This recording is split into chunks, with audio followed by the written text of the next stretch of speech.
Hello friends, the reading capsule पर आप सभी का दिल से स्वागत है। सच बताऊं तो कई बार ऐसा लगता है जैसे दिन तो निकल जाता है, लेकिन कुछ खास किया ही नहीं।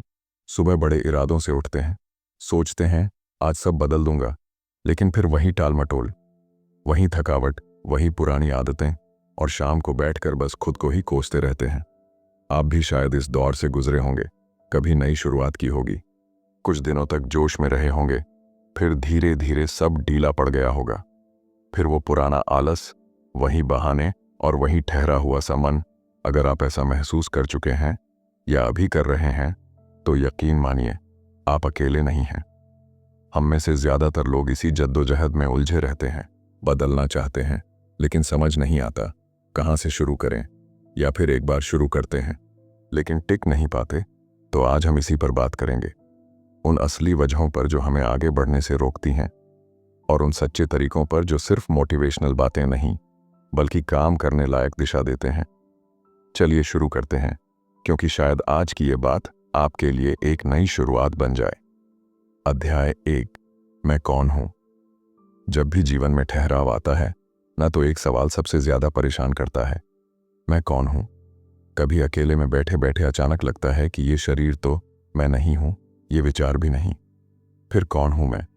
लेकिन उस सवाल से हम अक्सर बच निकलते हैं। टीवी चला लेते हैं, मोबाइल स्क्रॉल करने लगते हैं, या किसी से बात करने लग जाते हैं, बस ताकि उस शांति में छुपे हुए उस अजनबी सवाल से दूर रह सकें। ओशो कहते हैं, यही तो पहली गलती है जो हमें अपने स्वरूप से दूर कर देती है। कहानी से शुरुआत। एक बार एक राजा था जिसने जीवन में सब कुछ पा लिया था, धन, शक्ति, सम्मान। फिर भी एक दिन उसने अपने गुरु से पूछा, मैं दुखी क्यों हूं। गुरु मुस्कुराए और बोले, क्योंकि तू जानता ही नहीं कि तू कौन है। राजा बोला, मैं राजा हूं। गुरु ने कहा, वो तो एक पद है जैसे कपड़े होते हैं, लेकिन जब कपड़े उतर जाएं तब तू कौन है। यही सवाल ओशो इस किताब की शुरुआत में हमारे सामने रखते हैं और कहते हैं, जब तक हम खुद को सही तरीके से जान नहीं लेते, हम जो कुछ भी करते हैं वो अधूरा ही रहेगा। अहंकार बनाम आत्मा। ओशो इस अध्याय में एक जरूरी फर्क समझाते हैं, अहंकार और आत्मा का। हम सोचते हैं कि हमारी पहचान है, हमारा नाम, हमारा काम, हमारा धर्म, हमारी राय, पर ओशो कहते हैं ये सब उधार की चीजें हैं। असली मैं तो वो है जो इन सब के पीछे चुपचाप बैठा देख रहा है, जो बदलता नहीं है, जो जन्म से पहले भी था और मृत्यु के बाद भी रहेगा। उसे ही आत्मा कहते हैं, और आत्मा को जानना ही पहला कदम है अमृत की दिशा में। मैं को कैसे देखा जाए। अब सवाल आता है कि इस आत्मा को जाना कैसे जाए। क्या ये कोई अनुभव है या कोई विचार। ओशो यहाँ एक बेहद सरल लेकिन शक्तिशाली उपाय बताते हैं, साक्षी भाव, यानी खुद को देखने की कला। वे कहते हैं, जब आप सोचते हुए खुद को सोचते हुए देख पाते हैं, जब आप रोते हुए अपने भीतर के एक गवाह को महसूस करते हैं जो बस देख रहा है, तब आप आत्मा के करीब होते हैं। ये कोई धार्मिक साधना नहीं, ये एक अभ्यास है। हर दिन, हर पल अपने भीतर लौटने का शब्द नहीं, अनुभव। ओशो एक जगह कहते हैं, आत्मा कोई विचार नहीं है, इसे शब्दों से समझा नहीं जा सकता, इसे सिर्फ अनुभव किया जा सकता है, और वही अनुभव अमृत की दिशा की शुरुआत है। तो इस पहले अध्याय में ओशो हमें एक आईना देते हैं जिसमें हम पहली बार खुद से मिलते हैं। पर वो मिलना शब्दों से नहीं होता, बल्कि उस गहराई से आता है जहां हम खुद से सवाल करना शुरू करते हैं, क्या मैं वही हूं जो अब तक सोचता आया हूं, या मैं कुछ और हूं। पर एक और बड़ा सवाल अब सामने आता है, अगर मैं आत्मा हूं तो ये मन कौन है जो हर वक्त सोचता है, बोलता है, सपने देखता है, डराता है, रोकता है। क्या मन मेरा मित्र है या शत्रु, और क्या मन को जीते बिना आत्मा को जाना जा सकता है। इसी पर बात करेंगे अगले अध्याय में। मन की परछाइयां। क्या आप तैयार हैं अपने ही मन के भीतर उतरने के लिए। अध्याय 2, मन की परछाइयां। जब आप किसी शांत झील के किनारे बैठते हैं और उसकी सतह पर अपना चेहरा देखते हैं, तो जो दिखाई देता है वो सच नहीं होता, वो एक परछाई होती है, हिलती डुलती, कभी साफ कभी धुंधली। ओशो कहते हैं, हमारा मन भी वैसा ही है, एक झील जिस पर दुनिया की तस्वीरें तैरती हैं, पर हम भूल जाते हैं कि वो सिर्फ परछाइयां हैं, न कि असली हम मन क्या है। ओशो मन को कोई वस्तु नहीं मानते। वे कहते हैं, मन कोई ठोस चीज नहीं है, यह तो बस विचारों का एक सिलसिला है जो चलता रहता है, अतीत की यादों और भविष्य की कल्पनाओं के बीच। अब जरा खुद से पूछिए, जब आप चुप होते हैं, कुछ नहीं सोच रहे होते, क्या तब भी मन होता है या वो एकदम शांत हो जाता है? ओशो का कहना है, मन तब तक है जब तक विचार हैं, और विचार वहीं से आते हैं जहां हमने अपने अनुभव जमा कर रखे हैं। एक आदमी था जो बहुत चिंतित रहता था। हर वक्त भविष्य की फिक्र बीते। कल का पछतावा उसने ओशो से पूछा। मैं ध्यान करना चाहता हूं, लेकिन मन शांत नहीं होता। हर बार आंख बंद करता हूं और मन शोर मचाने लगता है। ओशो मुस्कुराए और बोले, मन को चुप मत कर, बस उसे देख जैसे तू ट्रेन स्टेशन पर खड़ा हो और विचार उस पर आती जाती ट्रेनें हों। कोई ट्रेन पकड़ने की जरूरत नहीं, बस देखता रह। देखना, धीरे धीरे ट्रेनें आनी बंद हो जाएंगी। यही है साक्षी भाव, और यही मन को समझने की पहली कला है। मन की चालाकियां। ओशो बताते हैं कि मन बहुत चतुर होता है। वह हमेशा या तो अतीत में ले जाता है या भविष्य में, क्योंकि उसे वर्तमान से डर लगता है। क्योंकि वर्तमान में तो सब साफ दिखाई देता है, वर्तमान में कोई भ्रम नहीं होता। इसलिए जब भी आप जागरूक होते हैं, मन आपको किसी और दिशा में मोड़ देता है। फोन की घंटी पुरानी यादें, भविष्य की चिंता, बस कुछ भी, ताकि आप अभी में ना टिक पाएं। मन को जीतना या देखना। अब यहाँ एक आम गलतफहमी है। लोग सोचते हैं कि मन को दबाना या हराना होगा, लेकिन ओशो कहते हैं, मन को हराने की कोशिश ही मन का हिस्सा है, क्योंकि लड़ाई लड़ने वाला भी मन ही है। मतलब ये कि अगर आप मन से लड़ेंगे तो आप सिर्फ एक दूसरे स्तर के विचार में उलझ जाएंगे। सच्चा रास्ता है मन को समझना और समझकर उस पर निर्भर रहना छोड़ देना। मन से मुक्ति का पहला कदम तो क्या करें? ओशो कहते हैं, हर दिन कुछ पल निकालो जब तुम सिर्फ अपने मन को देखो, कुछ न कहो, कुछ न बदलो, सिर्फ देखो। ये देखना ही धीरे धीरे साक्षी भाव को जन्म देता है, और जब साक्षी भाव गहरा होता है, तब आप जानना शुरू करते हैं कि आप मन नहीं हैं, आप उससे परे हैं। इस अध्याय में ओशो हमें समझाते हैं कि मन कोई शत्रु नहीं है, लेकिन जब हम उसे पहचानते नहीं तो वही हमारा मालिक बन जाता है। विचार हमें चलाते हैं, हम उनके पीछे भागते हैं, और इसी भागदौड़ में हम अपने आप से दूर हो जाते हैं। मन की परछाइयां वो हमें असल नहीं दिखाती, वे सिर्फ धोखा देती हैं, और जब तक हम उस धोखे को पहचानते नहीं, हम अमृत की दिशा में पहला भी कदम नहीं रख सकते। अब तक हमने जाना कि हम आत्मा हैं और मन एक चलता हुआ विचारों का जाल है, पर अब एक और परत सामने आती है, अहंकार, जो सबसे चालाक है, जो कहता है, मैं जानता हूं, मैं सही हूं, मैं खास हूं। लेकिन क्या ये मैं सचमुच हम हैं, या ये भी किसी और का रचा हुआ भ्रम है? अगले अध्याय में बात करेंगे अहंकार का भ्रम। क्या आप तैयार हैं खुद के बनाए चेहरे को उतारकर असली चेहरे से मिलने के लिए? अध्याय 3, अहंकार का भ्रम। एक बार एक साधु अपने शिष्यों के साथ नदी किनारे बैठे ध्यान कर रहे थे। अचानक एक युवक वहां आया और ऊंची आवाज में बोला, मैं बहुत कुछ जान चुका हूं, अब मुझे ज्ञान की अंतिम सीढ़ी चाहिए। साधु ने मुस्कुराकर उसकी ओर देखा और कहा, तू जो कह रहा है वही तेरा सबसे बड़ा अज्ञान है। युवक चौंक गया। क्यों? क्या मैं गलत हूं? साधु बोले, जिसे लगता है कि वह बहुत कुछ जान चुका है, असल में वही सबसे दूर होता है सच्चे ज्ञान से, क्योंकि उसने अपना अहम सच्चाई के सामने खड़ा कर लिया है। ओशो और अहंकार की परिभाषा। ओशो इस अध्याय में हमें बहुत ही सादा लेकिन गहरा सवाल पूछने को कहते हैं। क्या आप जानते हैं कि आप कौन हैं, या आप बस वही हैं जो आपने दुनिया को दिखाने के लिए गढ़ लिया है? वे कहते हैं, अहंकार असल में एक झूठा मैं है जो हमने धीरे धीरे बना लिया है। दूसरों की नजरों से, तुलनाओं से, प्रशंसा और आलोचना से। बचपन से ही जब कोई कहता है तू बहुत होशियार है, तो हम उसी पहचान को पकड़ लेते हैं, और जब कोई कहता है तू बेवकूफ है, तो हम उसे भी अपना बना लेते हैं। धीरे धीरे हम एक नकली चेहरा बना लेते हैं, जिसे हम खुद समझने लगते हैं कि यही असली मैं हूं। अहंकार के रूप ओशो बताते हैं कि अहंकार एक ही रंग में नहीं होता, वो कई रूपों में आता है।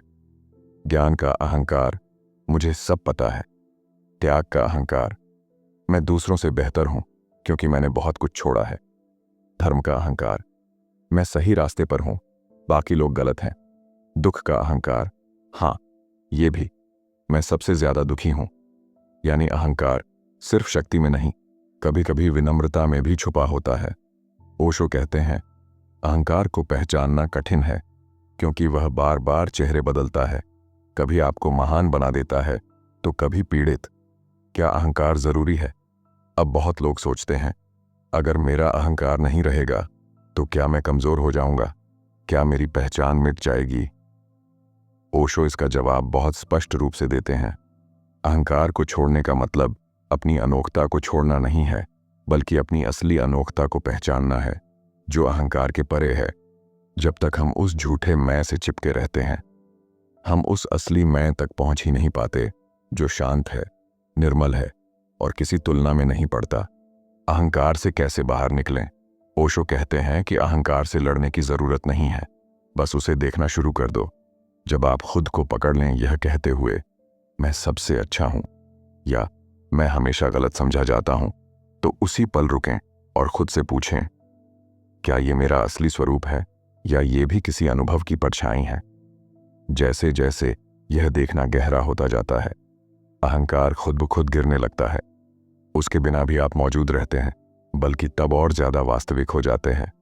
इस अध्याय में ओशो हमें एक आईना देते हैं जिसमें हम अपने चेहरे नहीं, अपने नकाब देखते हैं। और जब हम उन नकाबों को पहचानने लगते हैं तो भीतर से एक हल्कापन महसूस होता है, जैसे कोई भारी बोझ उतर गया हो। अहंकार की पहचान करना ही पहला कदम है उसे छोड़ने की दिशा में। और जैसे ही वह छूटने लगता है, हम पहली बार खुद को वैसे देखते हैं जैसे हम वास्तव में हैं, बिना दिखावे के, बिना तुलना के, बिना डर के। अब तक हमने देखा कि हम आत्मा हैं, मन केवल विचारों का प्रवाह है और अहंकार एक भ्रमित छवि। अगर मैं न मन हूं न अहंकार, तो फिर मैं कैसे जीऊं, कैसे निर्णय लूं, किस आधार पर जीवन में आगे बढ़ूं?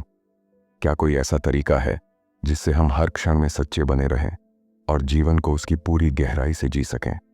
अगले अध्याय में जानेंगे जागरण की कला। अध्याय 4, जागरण की कला। सोचिए, एक पल के लिए अगर आप किसी गहरी नींद में हों और कोई पूछे, तुम कौन हो? तो क्या आप सही जवाब दे पाएंगे? शायद नहीं, क्योंकि नींद में इंसान सिर्फ सोता नहीं है, वो खुद को भूल जाता है। ओशो कहते हैं, हमारी पूरी जिंदगी भी एक ऐसी ही गहरी नींद है जिसमें हम चलते हैं, बोलते हैं, काम करते हैं, लेकिन जागते नहीं हैं। जागरण का मतलब क्या है? अब सवाल आता है, जागरण का मतलब क्या है? क्या इसका मतलब है कि हम ध्यान लगाएं या फिर कोई विशेष योग या नियम अपनाएं? ओशो बहुत ही सादगी से समझाते हैं, जागरण का मतलब है हर क्षण में होश रखना। जो भी कर रहे हों, पूरे जागरूक होकर करें। खाना खा रहे हों तो सिर्फ खाएं, चल रहे हों तो सिर्फ चलें, बोल रहे हों तो जानें कि आप बोल रहे हैं, सोच रहे हों तो देखें कि सोच आ रही है। यही है साक्षी भाव, लेकिन सक्रिय रूप में यही है। जागरण की कला एक साधु था जो हर दिन जंगल में जाता था, लकड़ियां काटता, उन्हें बेचता और उसी से गुजारा करता। एक दिन एक युवक उससे बोला, आप तो साधु हैं, इतना सांसारिक काम क्यों करते हैं? साधु ने मुस्कुराकर कहा, मैं लकड़ी काटता हूं, लेकिन अंदर से सिर्फ देखता हूं कि मैं क्या कर रहा हूं। हर चोट जो कुल्हाड़ी की पड़ती है, उसका पूरा अनुभव करता हूं। वो चोट बाहर लकड़ी पर है, लेकिन भीतर मैं शांत हूं। युवक हैरान रह गया। उसे लगा साधु ने कोई महान ध्यान की तकनीक अपनाई होगी, लेकिन असल में साधु ने सिर्फ एक चीज सीखी थी, हर पल में जागना। हम क्यों नहीं जागते? अब बात आती है कि हम ऐसा क्यों नहीं कर पाते। क्यों खाना खाते समय मोबाइल स्क्रॉल करते हैं, चलते समय फिक्र में खोए रहते हैं, या किसी से बात करते हुए मन कहीं और होता है? ओशो कहते हैं, क्योंकि हमने होश की जगह आदत को चुन लिया है। हम रोबोट की तरह जीने लगे हैं। हर काम आदत से होता है, बिना सोचे, बिना महसूस किए, बिना देखे।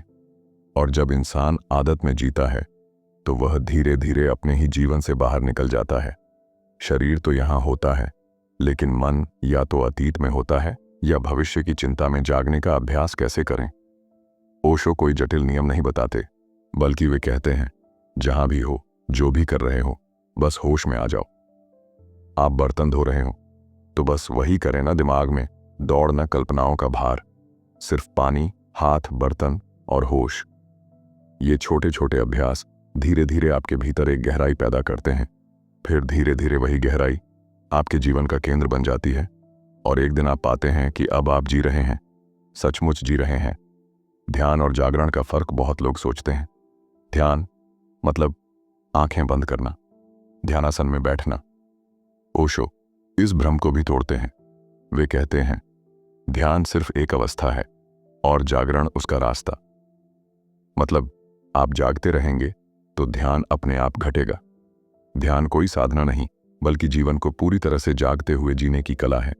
इस अध्याय में ओशो हमें सिखाते हैं कि जिंदगी को बदलने के लिए कहीं बाहर जाने की जरूरत नहीं है, ना ही किसी आश्रम या विशेष विधि की बस जरूरी है भीतर लौटना, हर पल को पूरी जागरूकता से जीना, और धीरे धीरे जीवन एक ध्यान बन जाता है, एक मौन संगीत जिसमें हम खोते नहीं, खुद को पाते हैं। अब तक हमने देखा हम कौन हैं, मन कैसे काम करता है, अहंकार कैसे भ्रम पैदा करता है और जागरण से जीवन कैसे बदलता है। लेकिन एक सवाल अभी बाकी है, क्या केवल खुद को जानना ही काफी है? क्या जिंदगी का मकसद बस आत्मा और साक्षी भाव तक सीमित है, या फिर इसके बाद कोई और दिशा है, कोई और गहराई जिसे प्रेम कहते हैं? अगले अध्याय में जानेंगे। प्रेम, आत्मा का संगीत। क्या आप तैयार हैं खुद को इस तरह प्रेम करने के लिए जैसे आपने पहले कभी ना किया हो? अध्याय 5, प्रेम, आत्मा का संगीत। एक बार किसी ने ओशो से पूछा, भगवान क्या है? ओशो मुस्कुराए और बोले, प्रेम। वो व्यक्ति थोड़ा चौंका। उसने फिर पूछा, और आत्मा? ओशो ने फिर वही उत्तर दिया, प्रेम। शायद वो व्यक्ति कोई दर्शन शास्त्र की गहरी परिभाषा चाहता था, लेकिन ओशो ने जो कहा उसमें ही सब कुछ छिपा था, क्योंकि उनके लिए प्रेम कोई भावना नहीं है, बल्कि अस्तित्व की सबसे सच्ची धड़कन है। प्रेम क्या है? ओशो कहते हैं, हम जिसे प्यार कहते हैं वह अक्सर प्रेम नहीं होता। वो ज्यादातर लेन देन होता है, अपेक्षा होती है, डर होता है, सुरक्षा का सौदा होता है। लेकिन असली प्रेम कैसा होता है? जहां अपेक्षा नहीं होती, जहां पकड़ने की लालसा नहीं होती, जहां आप दूसरे को बदलना नहीं चाहते, बल्कि जैसा वो है वैसे ही उसे स्वीकार कर पाते हैं, वही होता है सच्चा प्रेम। ओशो से अनासक्त प्रेम कहते हैं, जहां प्रेम तो है पर मालिकाना हक नहीं। प्रेम और संबंध में अंतर। एक बहुत सुंदर बात ओशो बताते हैं, प्रेम तो बहता है, संबंध जम जाता है। प्रेम कोई बंधन नहीं चाहता, लेकिन जैसे ही हम कहते हैं तुम मेरे हो या मैं तुम्हारा हूं, तो प्रेम धीरे धीरे एक जंजीर में बदलने लगता है। ओशो कहते हैं, संबंधों में प्रेम मरता नहीं, बल्कि बंद हो जाता है, क्योंकि हमने उसे बांध दिया है। असल प्रेम तो ऐसा होता है जैसे कोई फूल खिला हो, आप उसे देखें, महसूस करें, पर तोड़े नहीं। स्वयं से प्रेम। अब सबसे जरूरी बात जिसे अक्सर लोग भूल जाते हैं, प्रेम की शुरुआत बाहर से नहीं होती, बल्कि अपने भीतर से होती है। ओशो कहते हैं, तुम अगर खुद से प्रेम नहीं कर सकते तो किसी और से कैसे करोगे? लेकिन समाज ने हमें सिखाया है खुद से प्रेम करना मतलब स्वार्थी होना, जबकि ओशो इसका उल्टा बताते हैं। वे कहते हैं, जो खुद से प्रेम करता है वही दूसरों को सच्चा प्रेम दे सकता है, क्योंकि उसके पास देने को कुछ होता है। एक युवक ओशो के पास आया और बोला, मुझे प्रेम करना आता ही नहीं, मैं बहुत अकेला हूं। ओशो ने पूछा, तू खुद के साथ बैठ सकता है? वो बोला, नहीं, बोर हो जाता हूं। ओशो बोले, तभी तो तू दूसरों के साथ भी नहीं रह सकता। अगर तू अपने साथ नहीं रह सकता तो तू किसी और को भी क्या प्रेम देगा? यानी प्रेम पहले भीतर खिलता है, फिर वह बाहर बहता है। प्रेम में मौन क्यों जरूरी है? ओशो कहते हैं कि प्रेम को शब्दों की जरूरत नहीं होती, बल्कि उपस्थित होने की जरूरत होती है। जब दो लोग प्रेम में होते हैं तो अक्सर सबसे सुंदर क्षण वे होते हैं जब वे कुछ नहीं कहते, बस साथ होते हैं, क्योंकि प्रेम मौन की भाषा में सबसे गहरा होता है, जहां कोई अपेक्षा नहीं, कोई वादा नहीं, सिर्फ होना, पूरा होना। इस अध्याय में ओशो हमें याद दिलाते हैं कि प्रेम कोई हासिल करने की चीज नहीं, बल्कि एक जीने की कला है, एक सहज बहाव जिसमें ना कोई जोर है ना कोई जंजीर। प्रेम वो पुल है जो आत्मा को आत्मा से जोड़ता है, जिसमें ना कोई धर्म है ना कोई जाति, सिर्फ एक मौन संगीत है जिसे हर जागरूक हृदय सुन सकता है।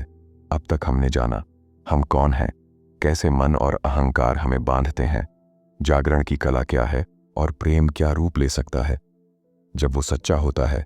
अगर सब कुछ भीतर ही है तो फिर ध्यान क्यों जरूरी है? क्या प्रेम और जागरण से जीवन पूरी तरह बदल सकता है, या फिर ध्यान उस बीज की तरह है जिससे आत्मा का वृक्ष खिलता है? अगले अध्याय में जानेंगे ध्यान, अंत और आरंभ। क्या आप तैयार हैं उस मौन से मिलने के लिए जिसमें पूरी सृष्टि समाई हुई है? अध्याय 6, ध्यान, अंत और आरंभ। बहुत साल पहले एक युवक ओशो के पास आया। उसकी आंखों में बेचैनी थी, मन में बहुत सारे सवाल। उसने कहा, मैं प्रेम भी करना चाहता हूं, जागना भी चाहता हूं, पर भीतर शांति नहीं है, मन कभी रुकता ही नहीं। ओशो ने मुस्कुराते हुए पूछा, क्या तू कभी बैठकर खुद को सिर्फ देखा है, कुछ भी किए बिना, कुछ सोचे बिना? युवक बोला, सोचना बंद करना मेरे लिए सबसे मुश्किल है। ओशो ने कहा, तभी तो ध्यान तेरे लिए जरूरी है, क्योंकि ध्यान ही वो मौन है जिसमें सब कुछ रुकता नहीं, साफ हो जाता है। ध्यान क्या है? ध्यान कोई क्रिया नहीं, कोई जबरदस्ती की कोशिश नहीं। ध्यान होने की अवस्था है जहां आप पूरी तरह उपस्थित होते हैं, पूरा होश, पूरा मौन और कोई प्रयास नहीं। ओशो इसे बहुत सरल शब्दों में समझाते हैं। ध्यान का मतलब है देखने वाला बन जाना, लेकिन हस्तक्षेप किए बिना। जैसे कोई नदी बह रही हो और आप किनारे पर खड़े होकर बस देख रहे हो। वो नदी आपके विचार हैं, आप वो बहाव नहीं है, आप वो देखने वाले हैं। ध्यान और मन का रिश्ता। बहुत लोग ध्यान में बैठते हैं और कहते हैं, मन शांत नहीं होता, सोचें आती रहती हैं। ओशो कहते हैं, मन का काम ही विचार करना है, वो तो करेगा ही। आपका काम सिर्फ देखना है। जैसे बादल आकाश में आते हैं और चले जाते हैं, वैसे ही विचार भी आते हैं। ध्यान का मतलब है विचारों को रोको मत, बस उनसे दूरी बना लो। ध्यान कोई युद्ध नहीं है, बल्कि दूरी का बोध है, जहां आप धीरे धीरे मन से अलग हो जाते हैं और खुद को पहली बार साफ साफ महसूस करते हैं। ध्यान के चरण। ओशो ध्यान को किसी नियम में नहीं बांधते, लेकिन कुछ सहज कदम बताते हैं। 1, स्थिर बैठना, कोई विशेष मुद्रा नहीं, बस आरामदायक हो, शरीर शांत हो। 2, देखना शुरू करना, आंखें बंद करें और जो हो रहा है, सांस, विचार, भावनाएं, बस देखें। 3, कोई दखल नहीं, न विचारों को रोके न भावनाओं को दबाएं, केवल साक्षी बने। 4, धीरे धीरे मौन उतरता है, और वह मौन कोई मजबूरी से नहीं आता, वह सहज घटता है, जैसे पानी अपने आप साफ हो जाए अगर उसे हिलाया ना जाए। एक सुंदर दृष्टांत ओशो कहते हैं, ध्यान ऐसा है जैसे कोई आईना हो जिसमें आप खुद को देख पाते हैं, बिना धुंध के, बिना विकृति के। आपने गौर किया होगा, जब पानी शांत होता है तो उसमें आकाश का प्रतिबिंब साफ दिखता है। वैसे ही जब मन शांत होता है तो उसमें आत्मा की छवि झलकने लगती है, और यही ध्यान है, वो शांति जिसमें आप अपने असली स्वरूप को देख पाते हैं। ध्यान क्यों जरूरी है? ओशो कहते हैं, ध्यान वह भूमि है जिसमें प्रेम पनप सकता है, अहंकार गल सकता है और जागरण स्थायी हो सकता है। बिना ध्यान के प्रेम भी जल्दी गुस्से में बदल सकता है, जागरण क्षणिक रह सकता है और अहंकार बार बार लौट सकता है। ध्यान वो जड़ है जिससे पूरी आंतरिक क्रांति का वृक्ष खड़ा होता है। इस अध्याय में ओशो हमें ध्यान की गहराई से मिलाते हैं, बिना डर के, बिना जटिलताओं के। वे कहते हैं, ध्यान कोई तकनीक नहीं बल्कि एक जीवन दृष्टि है। ध्यान कोई अभ्यास नहीं बल्कि हर क्षण की सजगता है, चाहे आप चल रहे हों या खा रहे हों या किसी से बात कर रहे हों। अगर आप जागरूक हैं तो आप ध्यान में हैं। ध्यान अंत नहीं है, वह शुरुआत है, एक ऐसे जीवन की जो सतही नहीं बल्कि गहरे मौन से भरा है, और वहीं से जीवन में अमृत की धारा बहती है। अगर ध्यान से भीतर मौन उतरता है तो क्या जीवन के संघर्ष, दुख और उलझनों से छुटकारा मिल सकता है? क्या ध्यान केवल भीतर का अनुभव है या वह बाहरी दुनिया को भी बदल देता है? अगले अध्याय में जानेंगे दुख की जड़, पहचान की भूल।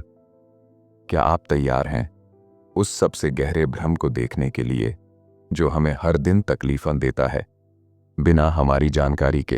अध्याय 7, दुख की जड़, पहचान की भूल। क्या आपने कभी सोचा है कि हम दुखी क्यों होते हैं? हमारे पास पैसे हो सकते हैं, रिश्ते हो सकते हैं, सोशल मीडिया पर तारीफें मिल सकती हैं, लेकिन फिर भी भीतर कहीं कोई खालीपन होता है, एक बेचैनी, एक अधूरापन। ओशो कहते हैं, दुख बाहर से नहीं आता, दुख हमारी गलत पहचान का नतीजा है। अब सवाल उठता है, ये गलत पहचान क्या होती है और कैसे वही हमारी सारी तकलीफों की जड़ बन जाती है।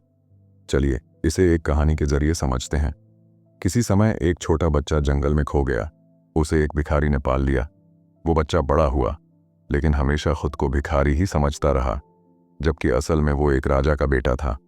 उसकी असली पहचान कुछ और थी, लेकिन उसने जो देखा, जो सुना, वही मान लिया।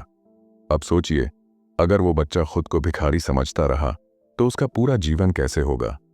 ओशो कहते हैं, यही हमारे साथ भी हो रहा है। हम अपने शरीर, नाम, जाति, धर्म, काम, रिश्ते, इन सब को मैं मान बैठे हैं, जबकि हम वो नहीं हैं। दुख कहाँ से शुरू होता है? जब हम किसी चीज से अपनी पहचान जोड़ते हैं, जैसे मैं डॉक्टर हूं, मैं सुंदर हूं, मैं सफल हूं, या मैं किसी का बेटा, पत्नी, दोस्त हूं, तो हम अपनी असली सत्ता को भूल जाते हैं। और जिस चीज से हमने अपनी पहचान बनाई है, वो अगर थोड़ी भी हिलती है तो भीतर जमीन खिसक जाती है। माना आपको अपने रूप पर बहुत गर्व है, लेकिन जैसे ही कोई आपकी सुंदरता पर टिप्पणी करता है, आपका मन टूट जाता है। क्यों? क्योंकि आपने खुद को सुंदरता से जोड़ लिया था। आपने उसे अपनी पहचान बना ली थी। पहचान का बोझ, ओशो बताते हैं, असली दुख तब शुरू होता है जब आप वो बनने की कोशिश करते हैं जो आप नहीं हैं, और भूल जाते हैं जो आप पहले से ही हैं। हम हर दिन किसी न किसी मुखौटे को पहनकर जीते हैं। हम अपने ऑफिस में एक और इंसान होते हैं, दोस्तों के बीच कुछ और, घर पर कुछ और, लेकिन जब अकेले होते हैं तो सब कुछ खोखला लगता है।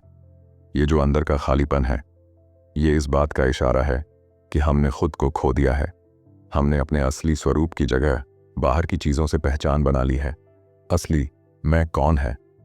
ओशो बार बार हमें याद दिलाते हैं, तुम ना शरीर हो, ना मन, ना विचार, तुम एक चेतना हो, शुद्ध साक्षी, जो सब कुछ देख रही है। जब आप ये समझने लगते हैं तो एक हल्कापन आता है, जैसे कोई भारी बोझ उतर गया हो। अब अगर कोई कुछ कहे तो असर नहीं होता, क्योंकि आप जानते हैं आप वो नहीं हैं जिसे लोग देखते हैं। आप वो हैं जो देख रहा है। दुख से मुक्ति कैसे मिले? दुख से भागने से मुक्ति नहीं मिलती, उसे देखने से मिलती है। और सबसे पहले हमें देखना होगा, हम किस चीज से अपनी पहचान जोड़कर जी रहे हैं। हर बार जब दुख आए तो खुद से पूछिए, मैं किस चीज को पकड़कर बैठा हूं? मैं क्या खोने से डर रहा हूं? जैसे ही आप ये देखना शुरू करते हैं तो एक नई समझ पैदा होती है, और यहीं से दुख की पकड़ ढीली पड़ने लगती है। ओशो हमें सिखाते हैं कि दुख कोई शाप नहीं है, वो एक संदेश है कि हम खुद को भूल गए हैं। हमने बाहर की अस्थायी चीजों से अपनी पहचान बना ली, और जैसे ही वो चीजें हिलती हैं, हम भी डगमगाने लगते हैं। लेकिन अगर हम भीतर लौटें तो वहां एक मौन, स्थिर चेतना है, जो न कभी बदली है, न कभी दुखी हुई है, न कभी डरी है। उसी को जानना है, उसी को पहचानना है। यही है अमृत की दिशा। दोस्तों, अगर आपने यहां तक सुना है तो शायद आपके भीतर भी वही सवाल है जो हम सबके भीतर कहीं ना कहीं होता है, क्या मैं सच में वो जीवन जी रहा हूं जो मुझे जीना चाहिए? आज की इस बातचीत में हमने यही समझा कि हमारा दुख, हमारी उलझनें कहीं बाहर से नहीं आती। वो हमारी अपनी ही गलत पहचान, हमारी अधूरी समझ और ध्यान की कमी से जन्म लेती है। लेकिन अच्छी बात यह है, परिवर्तन मुमकिन है, और वो बाहर से नहीं, आपके भीतर से शुरू होता है। अब सवाल ये नहीं कि आपने कितनी किताबें पढ़ी या कितने वीडियो देखे, सवाल ये है कि आप अब क्या करेंगे। क्योंकि हर छोटी जागरूकता, हर छोटा ठहराव, हर सच्चा सवाल आपको उस दिशा में ले जाता है जहां भीतर शांति है और जीवन में गहराई। आज का बस एक छोटा सा कदम लें। दिन में सिर्फ 5 मिनट खुद के साथ बैठिए, बिना मोबाइल, बिना विचारों से उलझे, बस चुपचाप अपने आप को देखिए। शायद वहीं से शुरुआत हो एक नए जीवन की। अगर ये बातें आपके दिल को छू पाई हों तो जुड़िए इस सफर में हमारे साथ, चाहे सब्सक्राइब करके या बस अगली बार फिर लौटकर, क्योंकि ये यात्रा लंबी है पर अकेले नहीं चलनी है। धन्यवाद, आपने वक्त निकाला अपने लिए, और शायद उसी से सब बदलने वाला है।